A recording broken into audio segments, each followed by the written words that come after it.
Diomaye ak Sonko dañoo passé benn deal ak Macky Sall deal boobu la Diomaye di nekk di dérouler actuellement te Sonko àndu ci te pourtant moom Ousmane Sonko Diomaye ak Macky Sall ñoo passé ndoo deal bi et ils se sont mis d'accord mais Ousmane Sonko refuse de suivre loolu la professeur Arona Niang wax ci plateau ngoonal bi. ñëw Macky lan la mën a def ci damay wax rek. ñëw Macky lu mën a def ci réew. mosu ñoo réeroo. kan ak kan. Macky Sall ak Diomaye. sérieux. mosu ñoo réeroo. xam nga la wax ni mosu ñoo réeroo. wala ñoom ñett ñëpp. ñoom ñett ñëpp kenn kay taxaw di radicaliser mais mosu ñoo réeroo. parce que waxtaan amoon na seen biir. xam nga lan mooy problème bi. waaw mooy Macky Sall wan na leen ni mën naa leen jàpp te coow du jib. jàpp na leen dugal ci kaso bi. mën naa leen jàpp te coow du jib te mën naa organiser élection te coow du jib te du ngeen ci bokk. kon lu tax à quelques jours des élections ñu génne leen ñàdd Amadou Ba. Macky ne voulait pas Amadou Ba comme son héritier. Le deal a été préparé à l'intérieur. Diomaye est en train de respecter le deal mais Sonko ne veut pas. respecter le deal.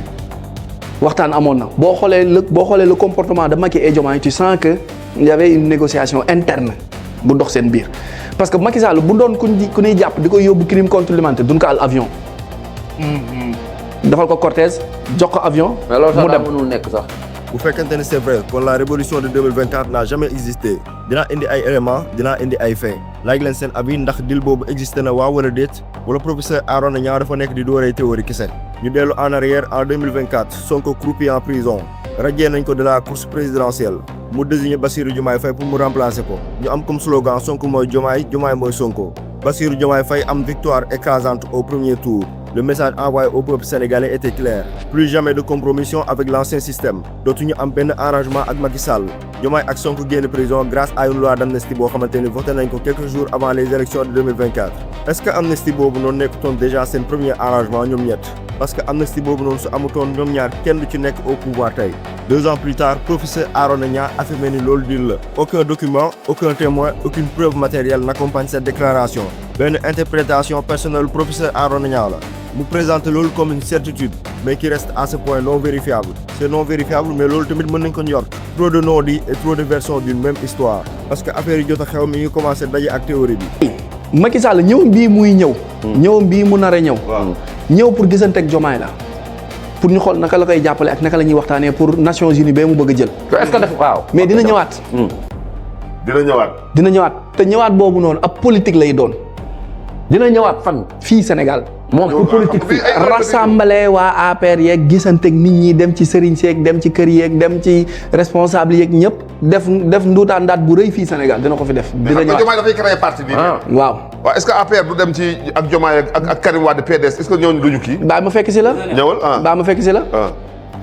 Diomaye dina bëgg second mandat di xajal Macky Sall muy ñëw di organiser fii xawaare. déedéet du ko arranger. da ko koy sottil da ko koy tayle ñoo far.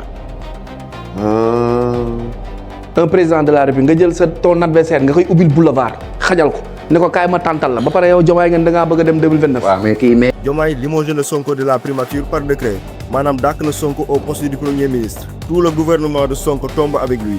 militant Pastef fi rassemblé wu kër Ousmane Sonko ci guddi gi même en signe de soutien. ensuite Diomaye mi ngi doon écarter progressivement ay proches historiques du Pastef pour ensuite mu mën leen a remplacer par des profils issus de sa propre coalition. bu tuddee ko en mars 2026 coalition Diomaye président. bàyyi leen xel ni rupture bi dëgg-dëgg commencé wul le 22 mai jour bi ñu dàkkee Ousmane Sonko. rupture bi mi ngi doon préparé wu en silence depuis des mois. ce qui veut dire que soit Diomaye mi ngi doon éloigné wu progressivement de deal commun soit deal bi mësut a am. actuellement nii ñëpp nee nañu Diomaye mooy traître bi bu fekkente ni professeur Arona Niang li wax dëgg la Diomaye trahirul Sonko. au contraire Diomaye ak Sonko ñoo bokkandoo doon ay traître mais kan la ñu trahir le peuple sénégalais. parce que bu dee ñoom ñaar au tout début dañoo gëmloo nit ñi ne duñu négocier dara ak Macky Sall ñu dem en interne dans les coulisses ñu déggoo ak Macky Sall ci ay kàddu ba ñu am benn deal entre ñoom ñett alors boobaa Diomaye ak Sonko boobaa trahir nañ le peuple sénégalais. un peuple qui a enterré des jeunes yoo xamante ne xeex nañu ak nguur Macky Sall ba sonn ba daal di dee. te ñaari héros yi di Diomaye ak Sonko dañoo def négociation ak Macky Sall peut-être. ils ont peut-être négocié avec l'homme qu'ils étaient censés faire tomber. que ce soit mu doon deal réel wala simple guerre d'ego entre ñoom ñaar wala benn reconfiguration calculée du pouvoir. dans les 3 cas benn mbir am na. une chose n'a jamais été respectée mooy le droit de savoir du peuple. parce que nañ waxante dëgg situation bi y a beaucoup de non-dits y a beaucoup de secrets. plot twist sur plot twist situation bi dafa bëri affaire yu bizarre bu fekkente ni commerçant nga bëgg fësal sa njaay bëgg yokk say vues ci TikTok bi faire de telle sorte que nga gën a mën a am ay clients gën a mën a jaay formation montage vidéo création de contenu toujours disponible mën nga jël sama numéro ci bio bi nga contacter ma formation bi 20 000 francs ki se lay jar te wax leen ma seen avis ci commentaire yi sëñ bi loolu ba suba incha allah ci beneen vidéo bu bees